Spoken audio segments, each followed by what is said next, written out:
in the world. So Sri Lanka achieved that first long back. So a change in government is a change in opportunity. And the most important element of the opportunity that Modi seized was about the foreign policy.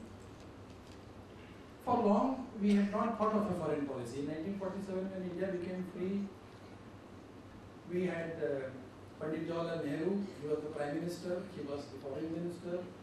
Whatever he said was a foreign policy. And nobody questioned it, because before 1947 it was the British which chopped out the foreign policy for India. After what happened in 1962, we could have recalibrated the foreign policy, we could not do it. Mrs. Indira Gandhi in 1971 charted a different course of foreign policy, but that was short-lived. From the Nehruvian non-aligned movement, Mrs. Indira Gandhi moved towards a different kind of a foreign policy where the non-aligned movement was seen from a different angle. Then during Narasimha Rao's time, we had a different kind of a foreign policy discourse, and Narasimha Rao was the first Prime Minister of India who did two very important things. Number one, change the foreign policy discourse from being Pakistan-centric to something different. And the most important element that he introduced was the idea of Look East policy. Engaging with East and Asian countries for a different outlook. That was the first time when foreign policy and trade policy got mixed. But that was a short-lived foreign policy for some extent. Then came another Prime Minister, A.K. Gujral, who was the first Indian and the only Indian Prime Minister who named the foreign policy under an individual's name, that is his own name. So he called it Gujarat Doctrine. Foreign policies are never named after the person who initiates the doctrine. They are policies of the country.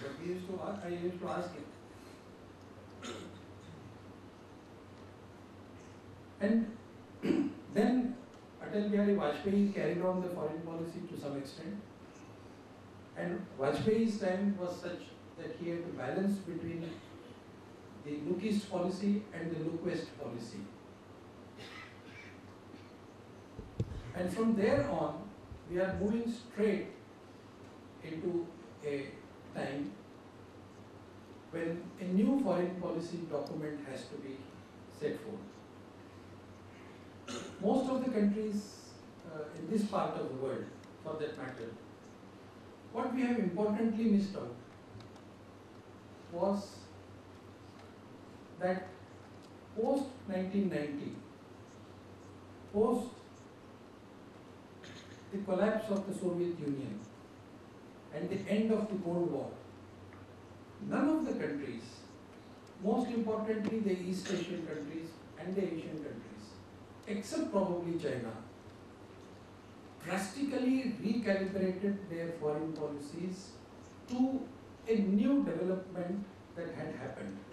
From Cold War era, we had moved into from bipolar era, we had moved into a unipolar world, and from unipolar world, we moved into a multipolar world.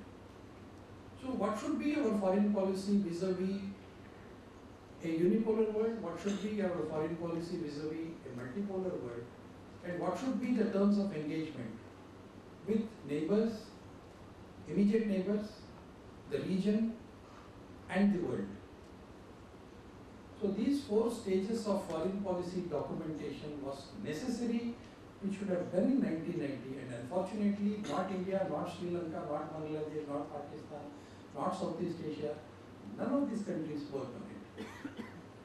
With an exception of China, which looked into the foreign policy script from a very different point of view, and that speaks for the success of China's conduct of foreign policy and trade policy both at the same time. So what we did not do in 1990 is to be expected to be done under Modi. And that is where we begin from a look east policy, look towards our neighbors, look towards Southeast Asia, look towards Asia as a region, Asia, incidentally, happens to be one such region which has the most contiguous topography, geography. From Ankara to Bali, it's one straight line. You can travel on a bicycle from Ankara to Bali unhindered.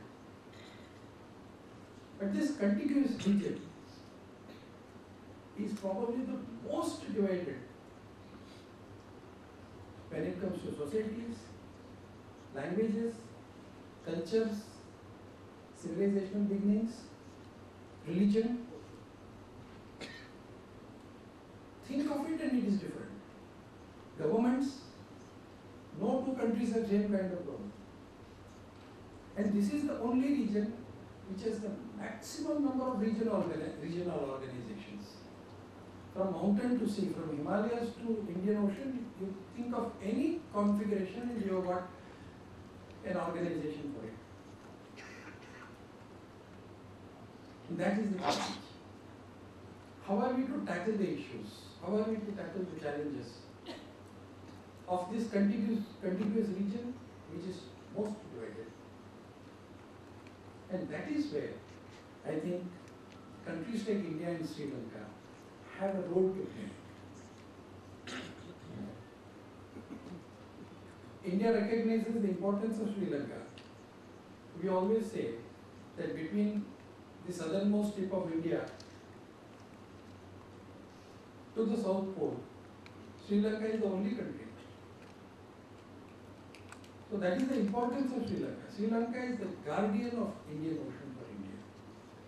Sri Lanka's security depends, India's security depends on the security of Sri Lanka. India's prosperity depends on the prosperity of Sri Lanka. And India and Sri Lanka put together cannot be a happy and prosperous country with the rest of the region being poor. We cannot grow unless the growth is extended to the rest of the region. And the rest of the region cannot grow unless we grow. So it has to be a collective Commonwealth, a new Commonwealth of Asia, which is what we are all supposed to design. And in that, we have also to tackle a most important element of tackling the issue of security, peace, and conflict resolution. We are faced with a very peculiar situation. When we started off in the year 2000, we had Millennium Development Goals, which are now coming to an end in 2015. No country in the world has achieved 100% target in any of the Millennium Development Goals. So the United Nations is very seriously considering translating all the Millennium Development Goals into Sustainable Development Goals by 2015. So post-2015 development agenda of the United Nations is faced with a serious problem of Sustainable Development Goal and introduce the element of peace, security and conflict resolution as part of the Sustainable Development Goal. So this is the canvas against which we are all engaged and we are all working.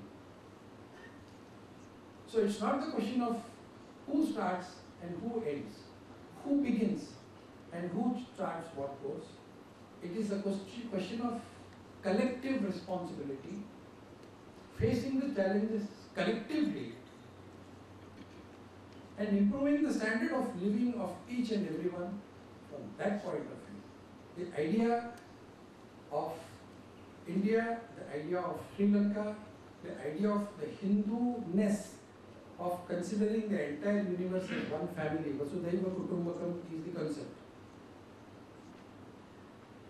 Improving upon that concept and taking that as the template, we have to grow. We have to recalibrate our policies, the economic policies, the engagement of foreign policy, and the continuation of the governance.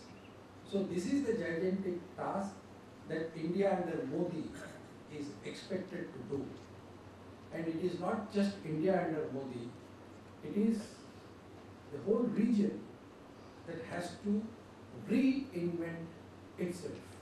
And that reinvention is what has started on May 16th and what has begun on May 16th. is an ongoing process. It is a gradual unfolding of the purpose. This gradual unfolding of purpose is what we are all looking at. And we are all part of the gradual unfolding of purpose. And it is with that view that we are approaching the subject. And I am sure we are all, as erudite scholars and thinkers who have assembled here, would all be contributing towards this gradual unfoldment of the purpose for which we are all here. Thank you very much.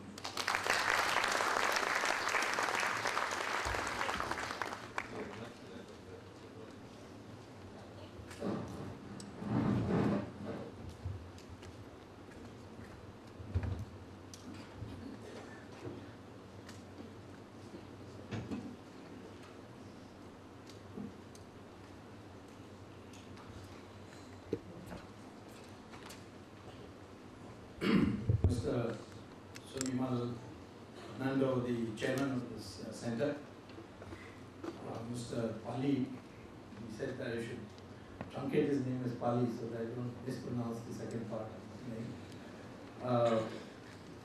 Mr. Pali, the moderator, and my distinguished colleagues from India, and the eminent citizenry of Colombo are present here today in this magnificent auditorium.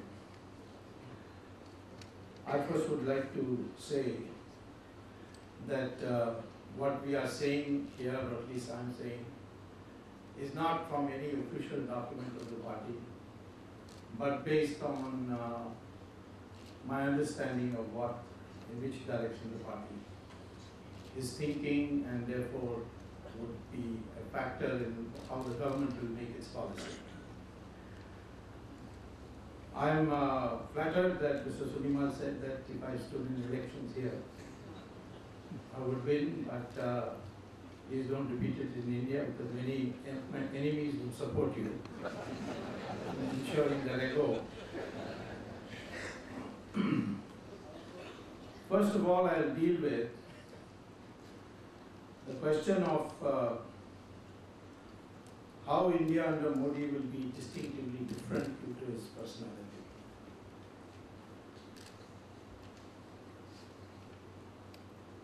In fact, the mere fact that Narendra Modi became the Prime Minister represents a major change or a paradigm change in our politics, particularly in its social dynamics. Unlike all past Prime Ministers, Modi comes from the most backward, poverty-stricken caste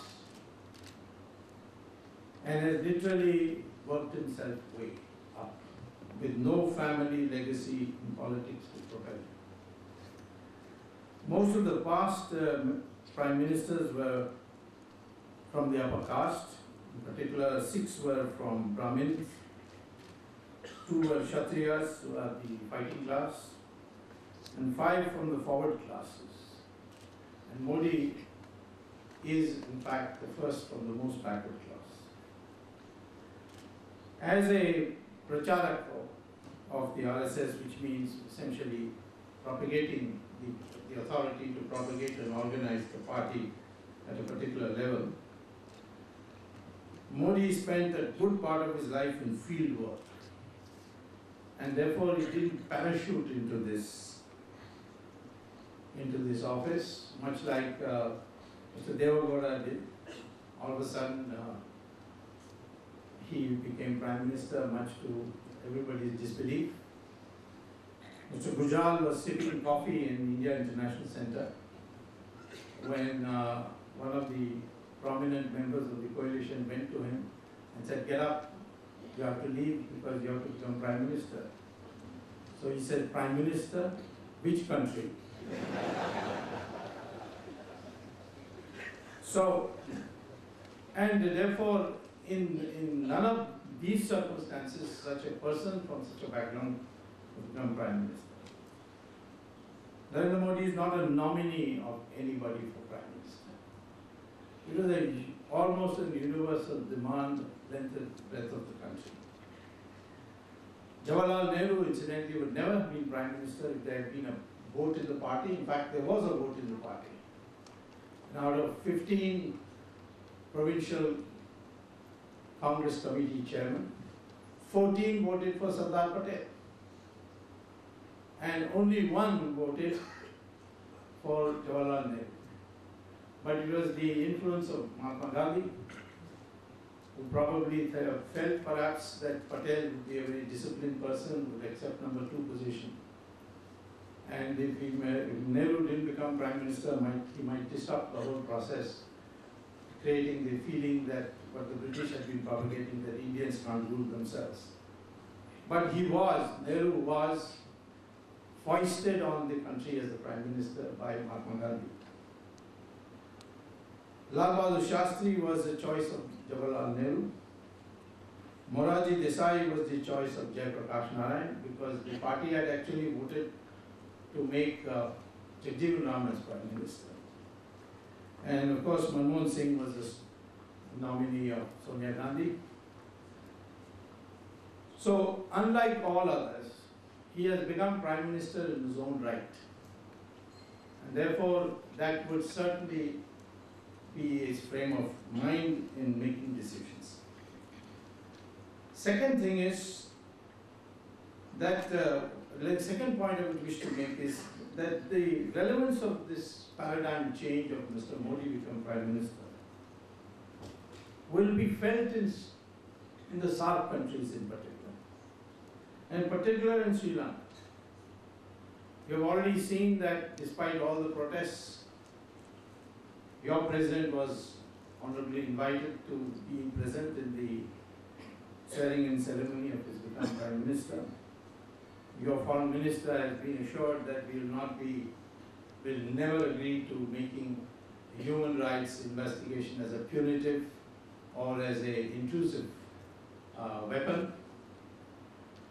And therefore, you will find that Mr. Modi will give first priority to the SAARC countries. He went to Bhutan as his first visit. The circle around beyond the SAARC countries would be Asia. In particular, countries like Israel, Iran, Japan, and Vietnam and Indonesia, are countries which have now been selected for special initiatives. And finally, of course, would be the global role that India could play. The third aspect which I want to bring to your notice is that, unlike the past, recent past, India will be equidistant from both the United States and China. In fact, I think it would be more appropriate to say that India would seek a tripartite or a triangular or a triumvirate role for India, China, United States being the 3 most populous countries in the world and having the GDP of the 3 largest GDPs for the countries. We expect to see this SAARC formulation from Modi in the next meeting in Kathmandu, when many things could be discussed. At the moment, SAARC has been a very effete, weak organization because it can't discuss bilateral issues amongst ourselves. And there are issues which require unanimity in putting on the agenda. So major restructuring of SAARC would be probably discussed in Kathmandu. So therefore, we have a situation today that India would pursue its foreign policy, as was pointed out by previous speakers, will pursue its foreign policy without allowing any sectarian, narrow, regional issues to exercise a veto. In the past 10 years, our policy towards Sri Lanka suffered from the fact that there was a veto of the state of Tamil Nadu. more than the people of Tamil Nadu, the government and the principal parties of Tamil Nadu. The election results do not show, the 2014 election results for the parliament do not show that the people regard this as a major issue or even a minor issue. In fact, all the proponents of a hard line towards Sri Lanka were defeated in the election, and some of them very, very badly. So therefore, we would always say that foreign policy shall be guided by national interests, and national interests shall supersede state interests. We certainly would like to see the state interest as an input into making the decision, but once the decision is made, it will be on what's good for the country, and on that basis we will make the decision. I think there was in fact a great substantial opposition to the president being invited for the oath-taking ceremony of the Prime Minister in India, but Mr. Narendra Modi overruled that. Now, Sri Lanka is a case for which all of us are very keen to develop very good relations.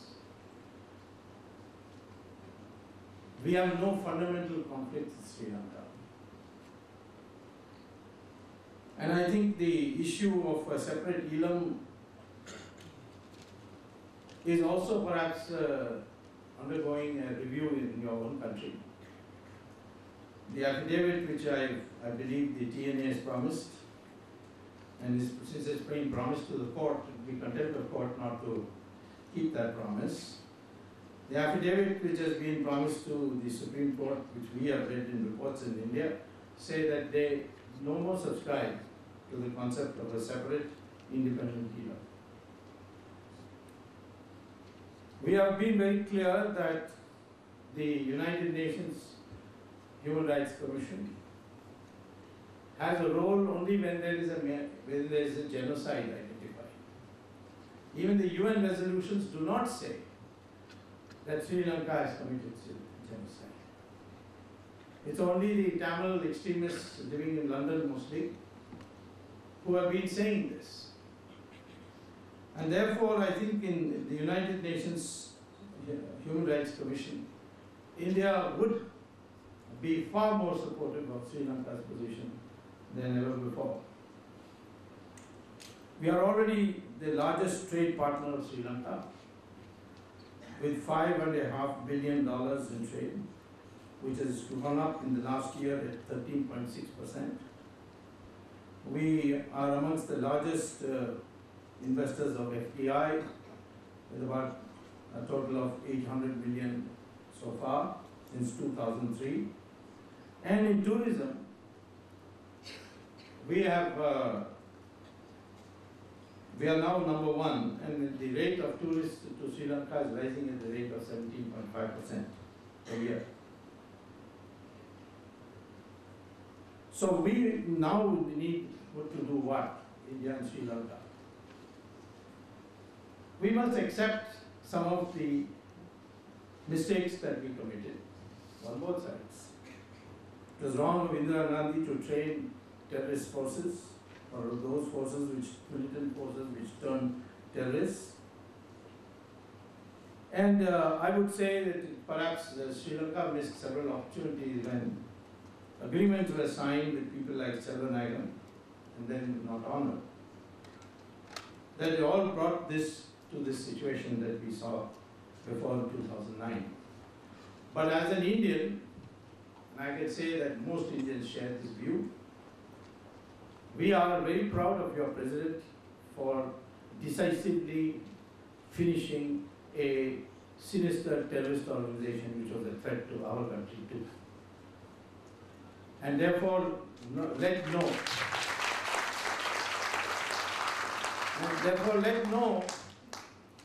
no activity in the international arena subtract from that.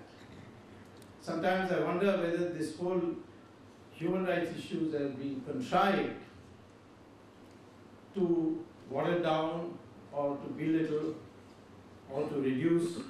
This is a massive achievement. I know of no other country which has so decisively finished terrorism of the kind, and this was no ordinary terrorism, because the LTT had in fact even manufactured an aeroplane which came and bombed your airport here. And if they had lasted a little longer, they would have had a submarine too, which you were able to prevent by the early action. But if you look around the world, people have had, no country has had the kind of clear success in eliminating terrorism as you have. Today, even Tamils up in north admit that at least they know when their children go to school, they will return back in the night.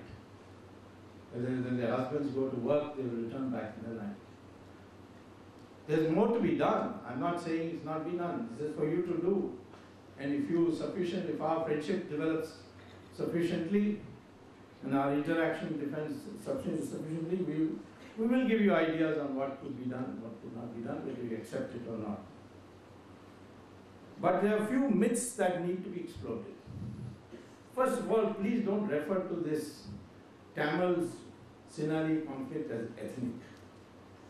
There's nothing ethnic about it. We have been brainwashed by the British historians for too long to regard ourselves as ethnically divided. For years we were told that Aryans were one community and Dravidians were another community. But it turns out now that it's totally false. Because recent modern studies on DNA shows that Indians all have the same DNA. Even in the fringes of India, the Indian DNA dominates. And whether the person is a Brahmin or a scheduled caste, also the DNA is the same. Whether it's a Hindu or Muslim, the DNA is the same. This ethnicity is a figment of the British imagination. And in Sri Lanka also this has been felt. What you have is perhaps a linguistic group division, and based on misunderstanding. But it is not ethnic. And therefore we have to revise our history books, if you ask me, to see that this is put in the right perspective. In Tamil Nadu, we have a hard time convincing the Dravidian parties. There are parties with the name Dravidian. Actually, the word Dravidian is a word coined by Adi Shankaracharya, where he said two Sanskrit words he did a sandhi of, or merged it, thra and with, which means where the three coastlines meet, which is South India. But somehow Karunanidhi and his predecessors in the Dravidian movement decided to make this an issue, and the British encouraged them to do it, so that they were not part of the national freedom movement. Karunanidhi propagated that Ravan was a Dravidian king. It turns out that Ravan was not a Dravidian king in that sense. He was not even a regional, he was not even a Tamil king. He was not even a Sinhalese king. He was in fact born in the outskirts of Delhi in a place called Noida. His village is still has a placard saying here Ravan was born. His wife was born in Meerut. Then he went to Kailash and Mansarovar, where he prayed to Lord Shiva, who gave him a boon, and then he decided to conquer territories which were prosperous, and he found that Kuber had developed Sri Lanka to such great heights that he thought he should have it.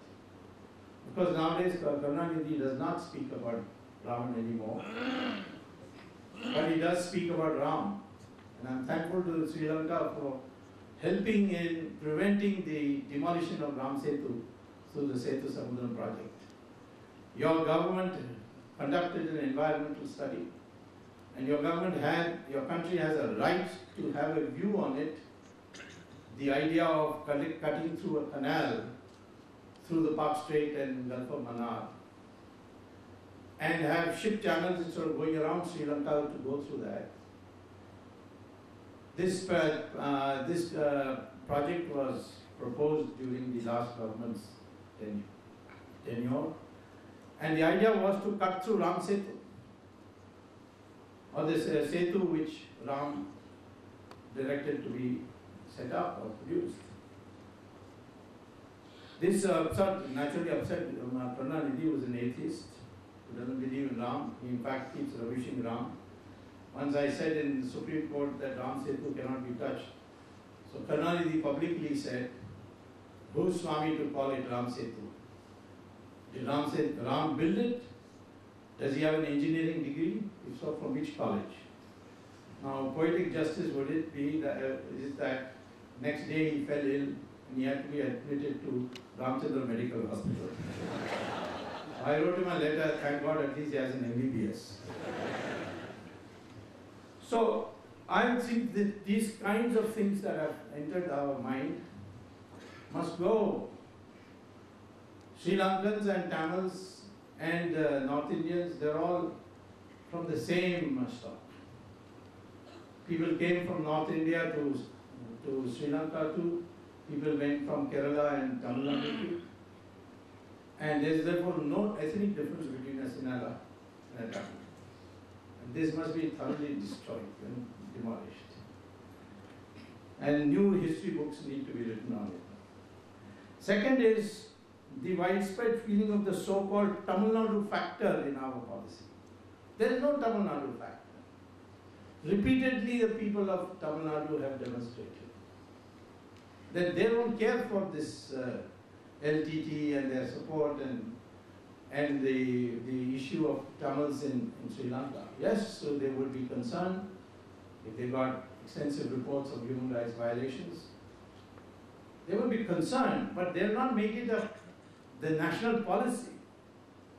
Your cricketer, Sangakkara, was not allowed to participate in a cricket match in Tamil Nadu.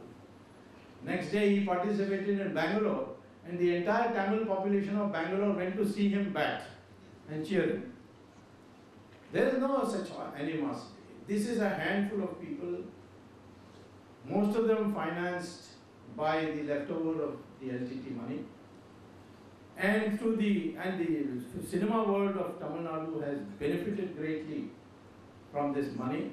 Some of it came from drug peddling that LTT did. So there, I can tell you the elections, as I pointed out to you, have demonstrated that there is no overwhelming support or even big support or decisive support of Tamil Nadu for the problems that you are having or want to intervene in it. Even on the fishermen issue, we find that it is because of the fact that we don't have fish on our side, and the large companies which run the trawlers are putting pressure on the fishermen to go and cross the line, that this problem is arising. But ever since your president decided that henceforth the fishermen arrested would be presented in court and then released on bail, and that the trawler will not be returned, the problem has become much more manageable and less spoken of. I would urge Ms. Jayalalitha to visit Sri Lanka and see for herself and get a reality check. Some of these problems.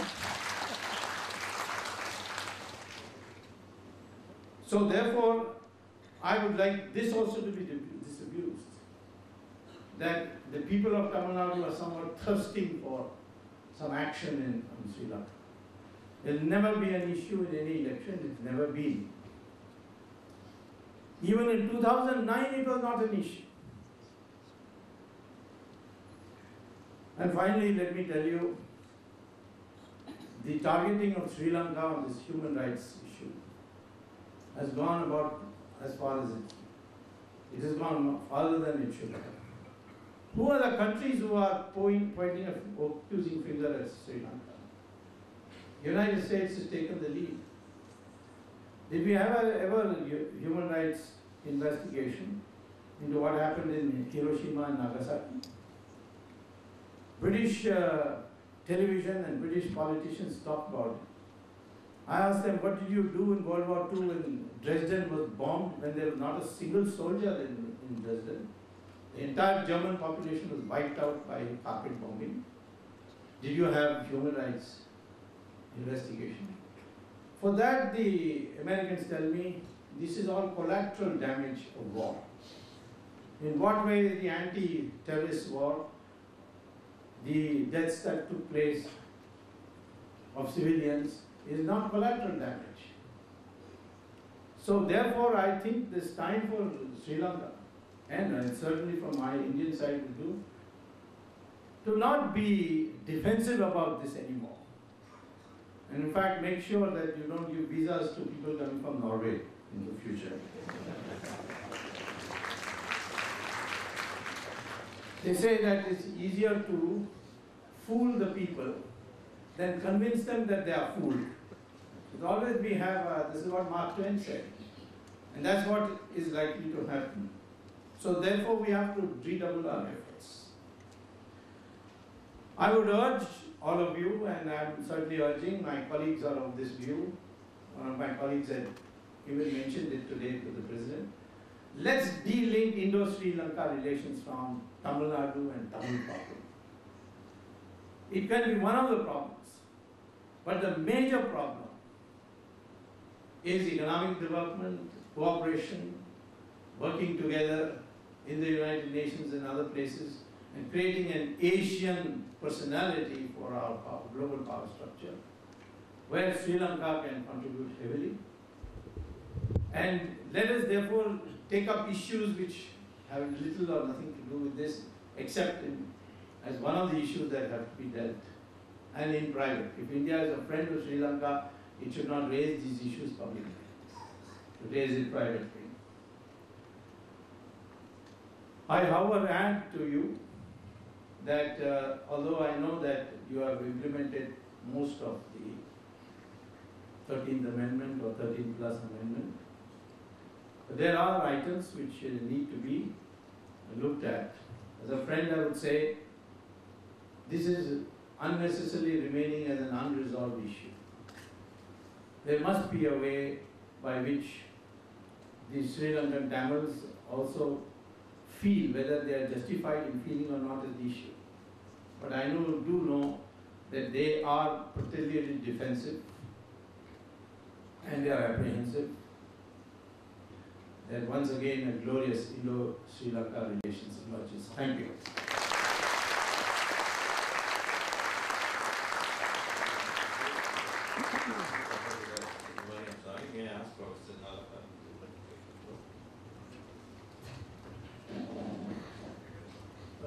Thank you very much, Mr. Adiyakara, and thank you very much, my old friend Suleiman Fernando, for having invited me here. It's always a great pleasure to come to Sri Lanka. It's a wonderful country, a beautiful country, and a wonderful people. And I'm really glad that I had the opportunity once again to come to this country. You heard some very, very brilliant speeches, and none better than from Dr. Swami. So I'm afraid what's going to follow may be a bit of a letdown. But I just want to pick up on one comment that Sopan made about the English-speaking elite basically being against Mr. Modi, and he's perfectly right about that. But I'd just like to underline the word elite and not English-speaking. Because you have something like 300 million Indians now who speak English.